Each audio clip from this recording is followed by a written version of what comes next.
The young and the injured are not, of course, the only problems the Rehabilitation Commission has to face. There are, for example, vast numbers of unemployed.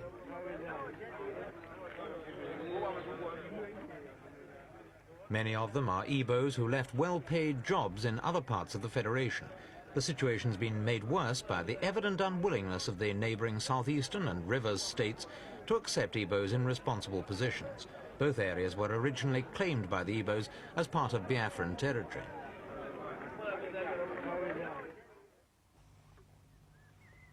The overall problems of reconstruction are enormous. After 8 months of peace, communications are still disrupted and both agriculture and industry are struggling to find their feet.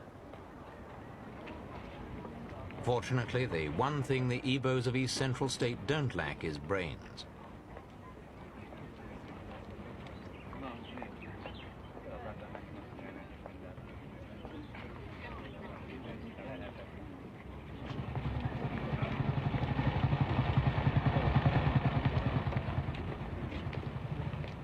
The Igbos have always considered themselves better educated, if not more intelligent, than many of their fellow Nigerians.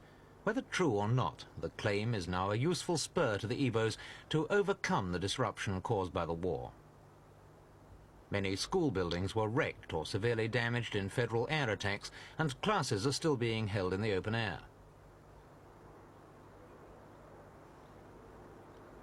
Most schools in East Central are run by the churches or other voluntary bodies who are now helping with relief payments to pupils in need.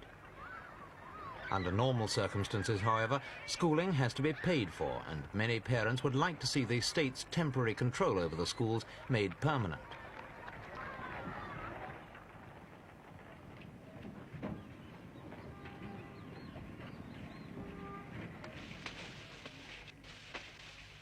On the whole, there's surprisingly little bitterness now that the war is over. In spite of their sufferings, most people are philosophical, even optimistic.